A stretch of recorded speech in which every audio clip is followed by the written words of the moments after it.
account.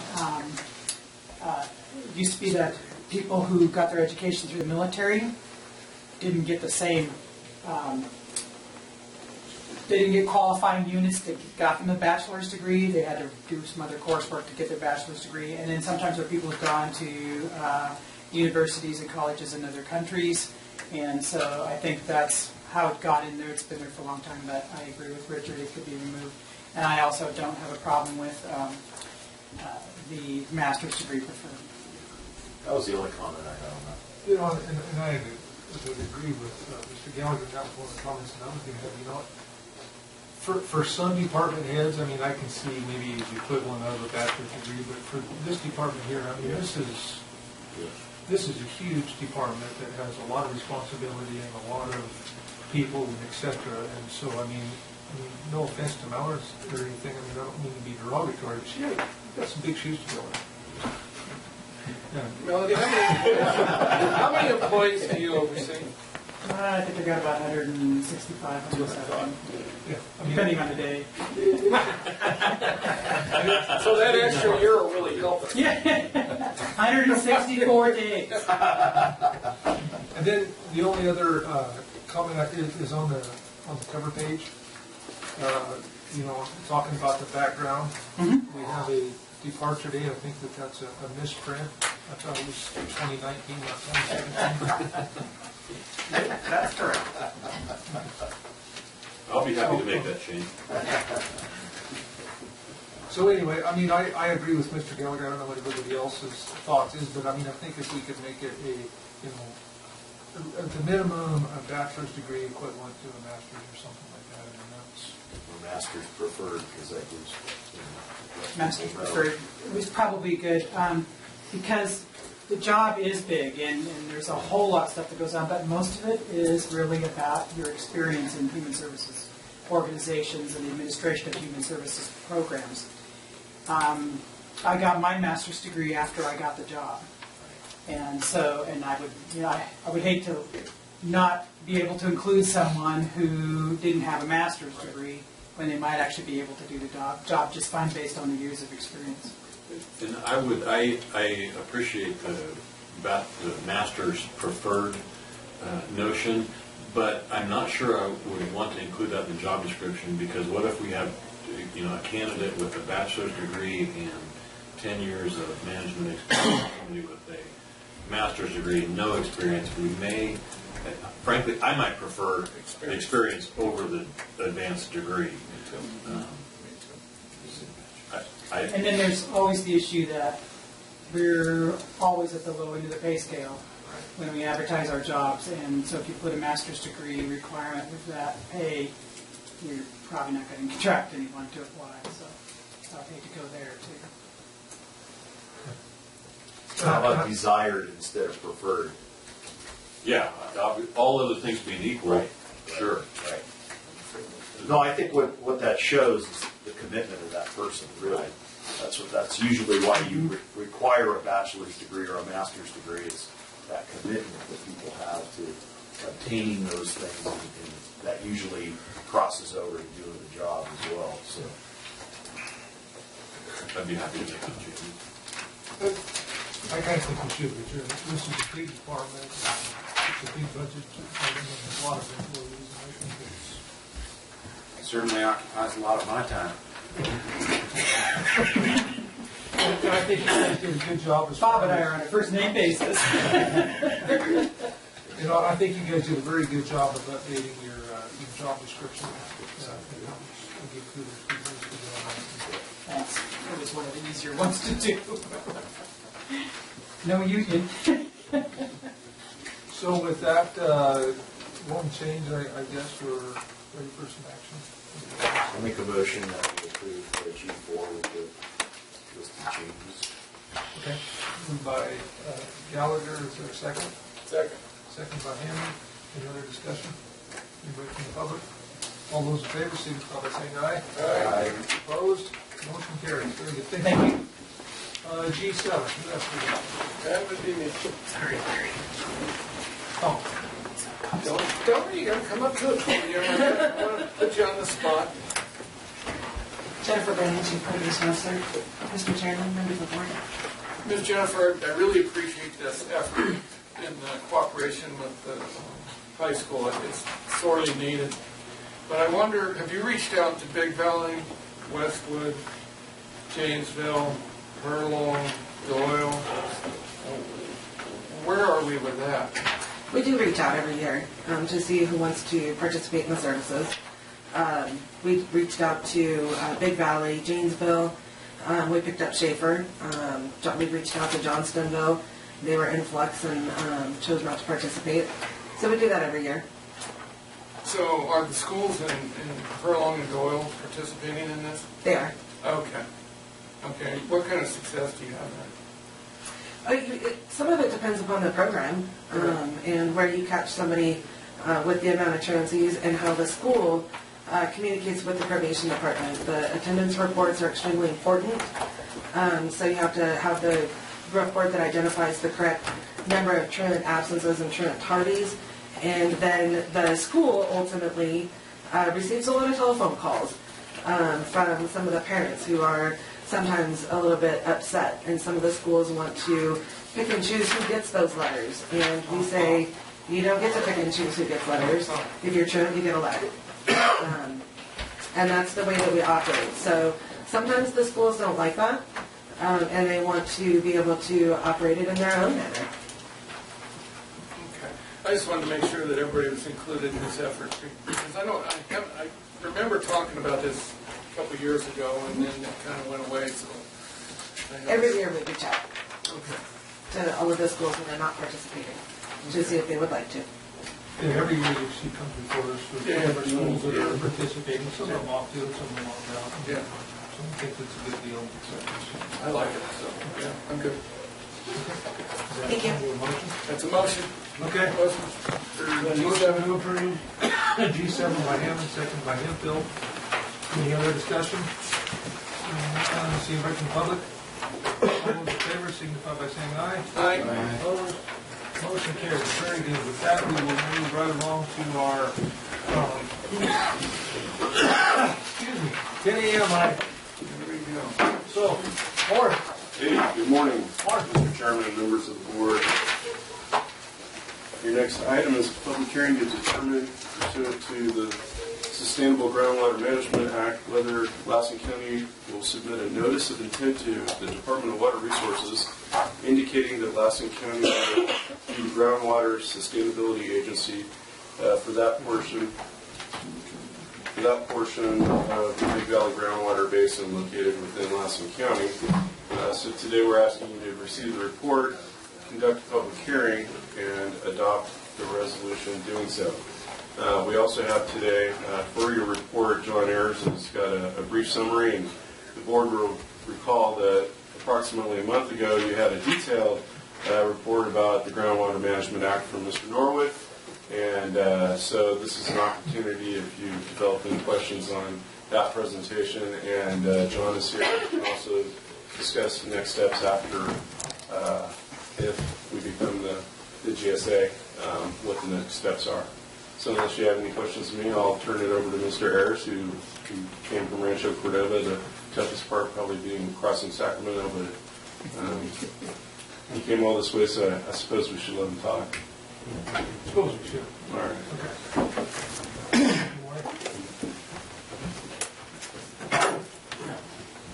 Just seeing the load here. Sorry about that. That's okay. I'd like to offer up that I avoided Sacramento entirely and entered Folsom on my way out. The Sustainable Groundwater Management Act is this very large, cumbersome law that was passed in 2014. And the county's demonstrated some foresight by allocating some budget to do work on the act to set the county up to be a groundwater sustainability agency. And so we've been, staff, and I've been working up in Big Valley doing the public outreach and getting the word out to the local landowners about what this law means and what the steps are to comply with it. And in just a second here, I'll give a brief, I think it's about 13-slide PowerPoint. Some of this information many of you will have seen before, I find that there's a need to kind of repeat certain parts of this presentation every time because there are new people in the room every single time we do the talk. And the Sustainable Groundwater Management Act has a lot of jargon, a lot of acronyms, and it's worth spending a little time explaining those so that everybody in the room can understand what we are discussing. To advance it, click here. Spacebar. There we go. So this presentation is going to have a few overview points. Hit the key points right away. Give a little overview. Background on groundwater in Lassen County. Discuss the groundwater sustainability agency structure we're pursuing in Big Valley. A brief discussion about GSA filing. A little overview of what goes into groundwater sustainability plan. I could talk about that for hours. I'll condense that down really quickly, but I need to cover it because it's important for the next steps, and then talk about the next steps. So the key points here are that GSAs need to be formed by June 30th, 2017. And if you're going to become a groundwater sustainability agency, a GSA, we need a resolution from the Board of Supervisors to file as such for the Lassen County portion of Big Valley. I'll show you what that looks like later. This filing will prevent State Water Resources Control Board intervention at the June 30th deadline. And the next steps here are to work collaboratively with Modoc County with a memorandum of understanding, understand the hydrogeology in the basin a little bit better, and develop a work plan to develop the groundwater sustainability plan. So SIGMA was a law signed by the governor back in September of 2014. They really focus on, there's two components to it. Manage it locally, or the state will step in. And the state's done a very good job of explaining that when it steps in, it's going to be really ugly, it's going to cost a lot of money, they're going to do all sorts of really awful things. So it's very important to avoid having the State Water Resources Control Board intervene. Local agencies, counties, cities, irrigation districts, water purveyors, basically any public agency that deals with water can form a groundwater sustainability agency. The only agencies in Big Valley are the two counties. And then the agencies, once they're filed, will prepare a groundwater sustainability plan for that basin. Local management's unsuccessful, the board will step in. So this is the main milestones, scheduling deadlines to avoid state board intervention. Well, that doesn't work. So here we have June 30th. We have to get the GSAs filed by then. The groundwater sustainability plan needs to be completed by January of 2022, about 5 years out, where it will be managed through 20 years, and then the target is sustainability in the 2040s. What I was thinking about this slide today, I've realized that I've been working on groundwater up here with county staff, and the county's been managing groundwater since 2007. That's been 10 years. Kind of crept up on me. So the county prepared a groundwater management plan in response to the Fish Springs project, which was that effort to pump water out of Honey Lake Valley to Reno on the Nevada County side. That management plan led to a basin management objectives program. That's where we went through the county, basin by basin, identified monitoring wells, and set thresholds on them that triggered certain actions, which were all communication, because back then, groundwater management was collaborative and didn't have any teeth to it. So in our BMO program, we set levels in monitoring wells, and if groundwater levels went below them, there was a presentation that we needed to be prepared for the board. That's not too dissimilar from what SIGMA is going to require. And then just last year, we were working on making sure the county was fully CASGEM compliant, which is a monitoring program being ran by the Department of Water Resources. This is a map of Big Valley. Big Valley has the Ash Creek Wildlife Area in the middle, a lot of agriculture, a couple small towns, Beaver, Ayden, New Beaver. There's some lowering groundwater levels, primarily around the edges of the valley. This figure here is a hydrograph, and each year it goes up and down. Up for the spring after it rains, down in the fall after the pumpings happen. You can see up and down for each year. And then these long-term trends where it kind of comes down and then back up, where it says 90s drought. That was a drought in the early 90s.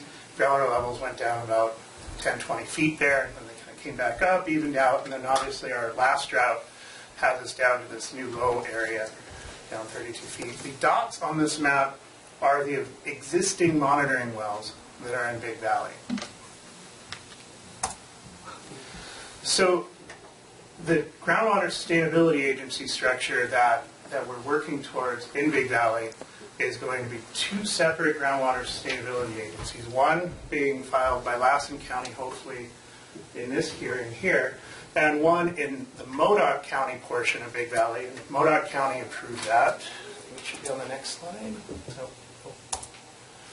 Modoc County approved that in February 28th of this year. Going back. The plan here is that there will be two GSAs. The GSAs will work together as documented in a memorandum of understanding, which will talk about decision making, who's going to pay what during development, those sorts of things. So it's important to take a little time to get that right. And then both counties, their GSAs together, will write a single groundwater sustainability plan. It's possible to write two separate ones, but then you need a coordination agreement, which is more paperwork. And quite frankly, in Big Valley, it's not necessary. It's necessary in a place like Kern County, where there's 18 districts and 5 cities, and there's a lot more moving pieces down there. A lot of confrontation about what to do. Here, I believe you can work with Modoc County and get that done together. So this is a slide describing the development of a groundwater sustainability plan. The plan, the regulations prepared by the Department of Water Resources are very prescriptive. They say you will do this, you will do that, you must document these things, you have to describe those things. And so what we've done is we've gone through the regulations and figured out the general process. The first thing we need to do is document the conditions of the basin. What are the groundwater levels? What's going on? How are things changing? How is the hydrogeology?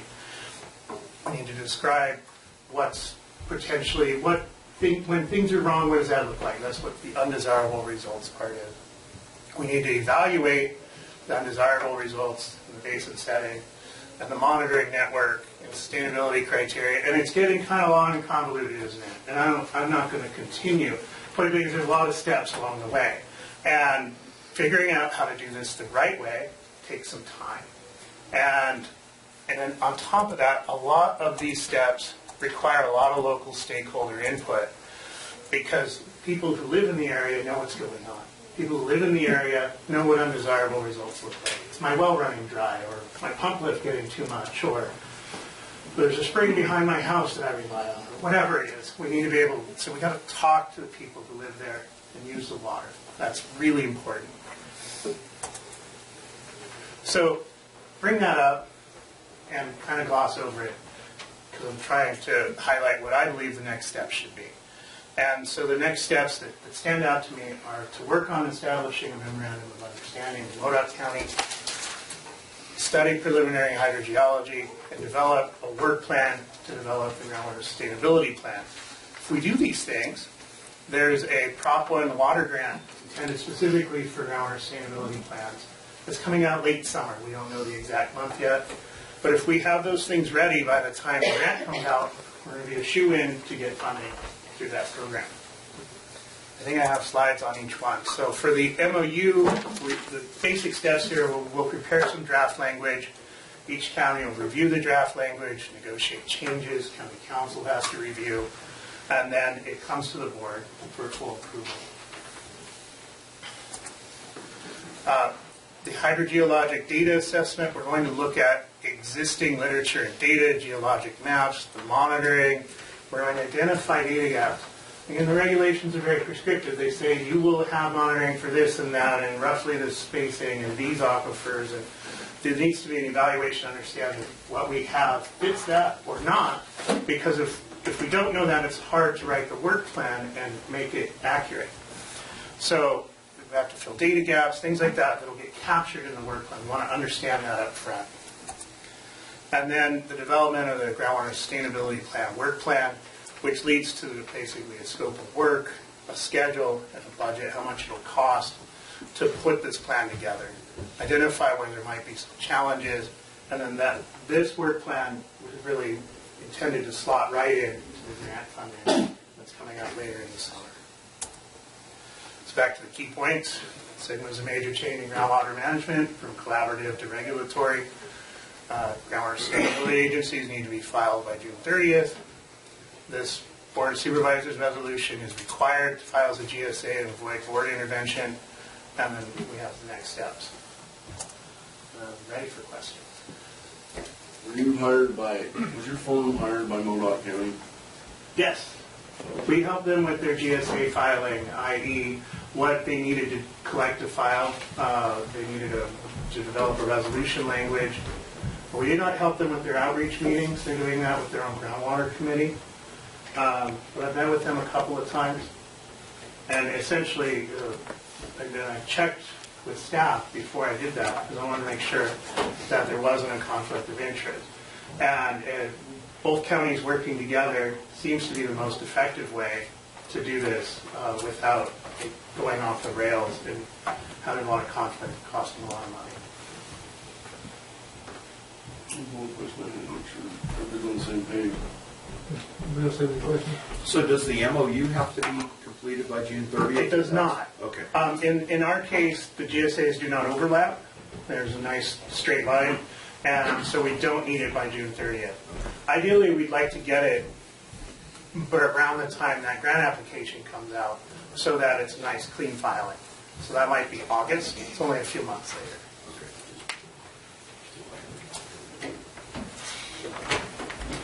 I got some questions for you. Thought you might. I'm glad to hear that you're up to speed with the grant applications coming in. It means how there's going to be two different GSAs, but there's going to be one plan. Which county is going to apply for those grant dollars so that we're not self-defeating and getting in each other's way? So I'm not 100% clear on that process today. What's happening in other parts of the state that I'm working in is usually one of the agencies, in this case one of the counties, will act as the fiscal agent for funding and doing the work and contracting. And then the other county or the other GSA reimburses them for their part of that. And so it's likely we would probably do the grant application under one county banner or another. If I were to predict, it'd probably be Lassen. You guys have more resources than MoDOT County does, at least from what I've seen. And then you would be what we call the lead agency in the grant application. I don't know exactly how that works, and I could do a little bit more research, find out for sure the best ways to do that, and bring that back, or give it to Kayla to report to you. And are you up to speed on this? I mean, granted you haven't seen the grants, but I mean, how up to speed are you on the grant so that we can apply for the grant and be successful in our application process? Because even though we may have more resources in Monarch County, our resources are extremely limited and narrow as well. And we're being forced into this, and they don't have the money to do it. Landowners, it's not fair to burden them with this cost just because it's not fair and right. So, I mean, how are we going to be successful? Are you going to be able to walk us through this and be successful? So, what I know about the grant coming out, there's nothing in writing yet, so it's all hearsay at this point. We have a lot of contacts with the department, so we can hear certain things. So I know it's going to be late summer. The expectation is that there's going to be a 50% cost share with that grant, but that can be waived if the area is full of disadvantaged communities, which I believe Big Valley will qualify for. So who makes the qualification? There is actually, the state already has that in a database somewhere. We won't apply. It won't fit us. No, the disadvantaged community, I believe you will qualify under that. You better check into that because we don't qualify as a disadvantaged community. You can ask Mel on this.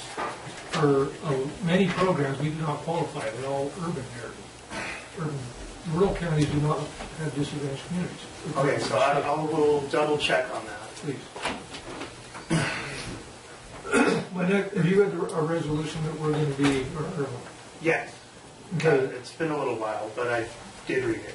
Okay, is this what we're gonna be passing today? Is that gonna be open-ended enough and flexible enough? So in the future, if there are ever some boundary changes, it will encompass that. If there are ever, the state's coming out this coming year with the new criteria for the reprioritization, they're adding to their criteria list, is it gonna be able to cover that in its entirety? So the way Sigma's set up is they use the Bulletin 118 boundaries for each basin. So this resolution will create a filing for Lassen County portion of Big Valley to that Bulletin 118 boundary, which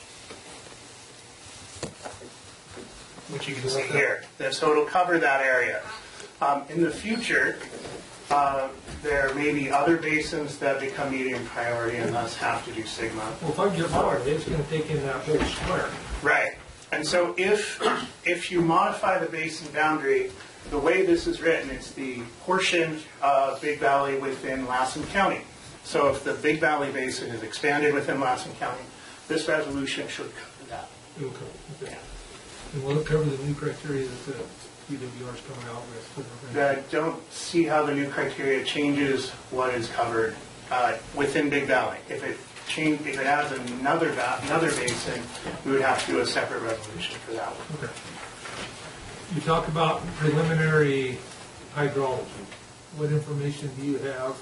Are you familiar with the Colorado professor that did a hydrological map that's there in Beaver? Are you familiar with that? I am not familiar with that.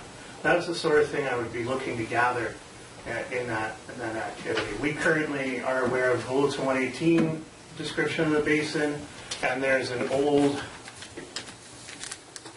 report from Northeastern County Groundwater Investigation from 1963 and a couple geologic maps. Okay, well, that's a different map than that one there. Yeah. And are you willing to work with the county and your company to get together to work with, say, UC Davis to get an intern to go up there and help do some of this? Yeah, absolutely, if that's what needs to happen. The idea of the preliminary investigation is to identify what we're going to need to do. And then while we're doing the plan, we may need to do some of that work, and then it's however we need to do it. If that's interns, if that's partnering with universities, colleges, whatever it takes to get the information we need to comply with the law, that's all on the table for plan development. Okay. And my last question is, are you familiar with Lee Davison? No. Well, I went to that NEPA meeting. He was a speaker there, and he also does some hydrological work. He's much like yourself. And he gave a presentation there, primarily for Big Valley, and where the water comes from and how it gets there, and et cetera. He was very informative. He was very well versed in DWR, and I think he has a lot of good things to add. I didn't get very much time to talk to him at all, but I did get his contact information, and I will be passing that on to the county and possibly even yourself to That sounds glean great. some wonderful information. And I think I like his thought process. Because I think where mine is, and he agrees with me. So I think there's a lot of value to be had from picking his brain. Yep. And maybe working in conjunction with him too. Other than that, that's all I have. What's your guys' thoughts? Any other questions? Yeah. Yeah. Keep in compliance with the state condition. All right, that's the next one. Just a record, did we open the public hearing? Didn't No, catch we that. haven't. Oh. I guess we gotta do that next. Any other questions of staff? Good call, Mark. Keep me on the right track, Maury. I was letting you spin out. I gotta do that sometime. If no other questions of staff, we'll go ahead and open up the public hearing. Is there anybody who wishes to speak on this item? Maury? I'm all in support. How about those basketball games, huh? Take those and run, because we're not going to win here. Hey. Sometimes you gotta lean into the punch. Never worked very well for me. Anybody else have anything? Gosh, you guys are all pretty quiet. Can't just roll over on this, guys. Okay, so with that then, I guess we'll bring it back up here for some action. Close the public hearing. I didn't look this time. Yes. 17-013. What is it? 17-013. Three. Here we go. Make the motion. I move that we pass resolution 17-013. That has to keep the state from coming in and That's doing to this. form our CAS gym here, Build our wall. build our wall, do this. Seconders in the thing. Yeah. Okay, so we have a motion by Hemphill, a second by Hammond. Any other discussion? I really don't like this, but we have to do it. So that's my only comment. Okay. You'd like the state less. Huh? You would like the state doing it less. No, yeah. Absolutely. Okay, all those in favor signify by saying aye. Aye. Opposed? Motion carries. Thanks, guys. Okay, so with that, where are we at there? We're at 10:25. We're past our 10:25. What time we meeting over there? 10:45 is the scheduled agenda time to meet at Jensen Hall. The question is whether you carry on and continue and wrap up the department reports, or whether you want to break now, convene down at Jensen Hall, and really what order you want to do things in. It's your prerogative, Mr. Chairman. We could, maybe the most efficient thing to do would be to recess, reconvene down there, have a meeting there, and then conclude the business of this. Conclude the business of this and then go on to our big agenda item. Yeah, or either or do our 10:45 item and then come back to this. You've got Larry and Jennifer, who else we have? Craig. Why don't we meet at 10:45 down at Jensen Hall? Can you guys do that? And we'll get to you guys first. And then if you guys want to stick around for the rest of the meeting, you can. If not, you can vacate. Is that fair? So with that, then, I certainly would stick around. we'll reconvene at Jensen Hall at 10:45. Yes, sir.